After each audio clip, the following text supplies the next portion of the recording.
സംസ്ഥാനത്തെ എല്ലാ കുടുംബശ്രീ യൂണിറ്റുകൾക്കും നിർമ്മിത ബുദ്ധിയിൽ പരിശീലനം നൽകുമെന്ന് സഹകരണ വകുപ്പ് മന്ത്രി എം ലിജു പറഞ്ഞു. തദ്ദേശ സ്വയംഭരണ സ്ഥാപന അധ്യക്ഷന്മാരുടെയും കുടുംബശ്രീ CDS ചെയർപേഴ്സൺമാരുടെയും ഏകദിന ശില്പശാല ഉദ്ഘാടനം ചെയ്ത് സംസാരിക്കുകയായിരുന്നു മന്ത്രി.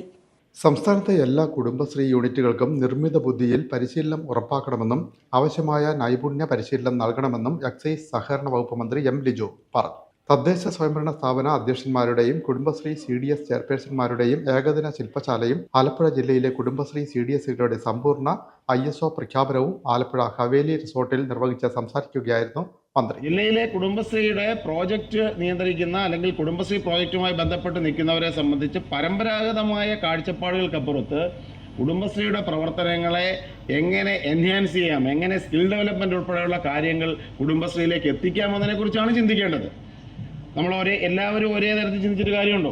കുറേ യൂണിറ്റുകൾ ഭക്ഷ്യ സംസ്കരണ മേഖലയിൽ പ്രവർത്തിക്കട്ടെ, കുറേ ആളുകൾ കാർഷിക മേഖലയിൽ പ്രവർത്തിക്കാൻ പറ്റുന്നവർക്ക് അത്തരത്തിൽ പോകട്ടെ, ടെക്നോളജിയുമായിട്ട് ബന്ധപ്പെട്ട് നിൽക്കാൻ പറ്റുന്നവർക്ക് അത്തരത്തിൽ സ്കിൽ ഡെവലപ്മെന്റ് ഉയർത്തുന്ന തരത്തിൽ കാര്യങ്ങൾ ചെയ്യട്ടെ. എത്രയോ പുതിയ സർട്ടിഫിക്കേഷൻ കോഴ്സുകൾ ലോകത്തിപ്പം ലഭ്യമാണ്. പഴയതുപോലെ നേരിട്ട് പോയി പഠിക്കേണ്ട.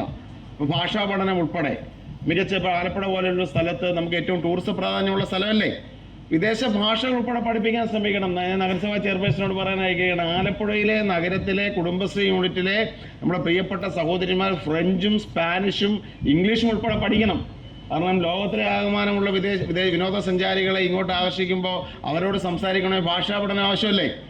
ഞാനൊരു ചിന്തയുടെ ചില അംശങ്ങൾ മാത്രം നിങ്ങളോട് പങ്കുവെക്കാനാണ് ഈ അവസരം ഉപയോഗിച്ചത്. അപ്പോൾ വൈവിധ്യത്തെക്കുറിച്ചാണ് ചിന്തിക്കേണ്ടത്, കൂടുതൽ എങ്ങനെ മുന്നോട്ട് പോകാം എന്നതിനെക്കുറിച്ചാണ് ചിന്തിക്കേണ്ടത്, അല്ലാതെ പരമ്പരാഗതമായ മാമൂലുകൾ മാത്രമല്ല. അതുകൊണ്ട് ശക്തമായ നിർദ്ദേശങ്ങൾ അവിടെ നിന്ന് ഇങ്ങോട്ടുണ്ടാവണം. AI പരിശീലനം നൽകേണ്ട ആവശ്യകത തദ്ദേശ സ്വയംഭരണ വകുപ്പ് മന്ത്രിയുടെ ശ്രദ്ധയിൽപ്പെടുത്തുമെന്നും കുടുംബശ്രീ പരമ്പരാഗതമായ പ്രവർത്തന രീതികൾ മാറ്റി വൈവിധ്യവൽക്കരണത്തിലേക്കും പുതിയ മേഖലകളിലേക്കും ചുവടുവെക്കണമെന്നും അദ്ദേഹം പറഞ്ഞു. കുടുംബശ്രീ പ്രവർത്തകർക്ക് വിദേശ ഭാഷകൾ ഉൾപ്പെടെ പഠിക്കുന്നതിന് പരിശീലനം നൽകണം.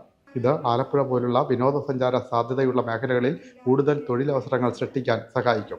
നാടിൻ്റെ പുരോഗതിക്ക് നിർണായകമായ പങ്കുവഹിച്ച സ്ത്രീ ശാക്തീകരണ പ്രസ്ഥാനമാണ് കുടുംബശ്രീ. ഗ്രാമങ്ങളെ സ്വയം പര്യാപ്തമാക്കാനും സാമൂഹിക, സാംസ്കാരിക, സാമ്പത്തിക രംഗത്ത് വലിയ കുതിച്ചുചാട്ടം നടത്തുന്നതിനും കുടുംബശ്രീ കാരണമായിട്ടുണ്ടെന്നും മന്ത്രി കൂട്ടിച്ചേർത്തു. ജില്ലാ പഞ്ചായത്ത് പ്രസിഡന്റ് A മഹേന്ദ്രൻ അധ്യക്ഷനായി. ഗ്രാമപഞ്ചായത്ത് പ്രസിഡന്റ് അസോസിയേഷൻ സംസ്ഥാന സെക്രട്ടറിയും കഞ്ഞിക്കുഴി പഞ്ചായത്ത് പ്രസിഡന്റുമായ advocate M Santhosh Kumar, block panchayat president association സംസ്ഥാന സെക്രട്ടറിയും ചമ്പക്കുളം ബ്ലോക്ക് പഞ്ചായത്ത് പ്രസിഡന്റുമായ ടിജിൻ ജോസഫ്, നഗരസഭാ അധ്യക്ഷ മോളി ജേക്കബ്, കുടുംബശ്രീ ജില്ലാ മിഷൻ കോർഡിനേറ്റർ S രഞ്ജിത്ത്, നഗരസഭാംഗം Sherly Antony, Alappuzha north CDS chairperson Helen Fernandez, Alappuzha south CDS chairperson Sheela Mohan, assistant ജില്ലാ മിഷൻ കോർഡിനേറ്റർ അനന്ത രാജൻ തുടങ്ങിയവർ സംസാരിച്ചു. ജില്ലയിലെ 72 ഗ്രാമപഞ്ചായത്ത് CDSകളുടെയും 8 നഗരസഭാ CDSകളുടെയും സമ്പൂർണ്ണ ISO പ്രഖ്യാപനമാണ് ചടങ്ങിൽ നടന്നത്.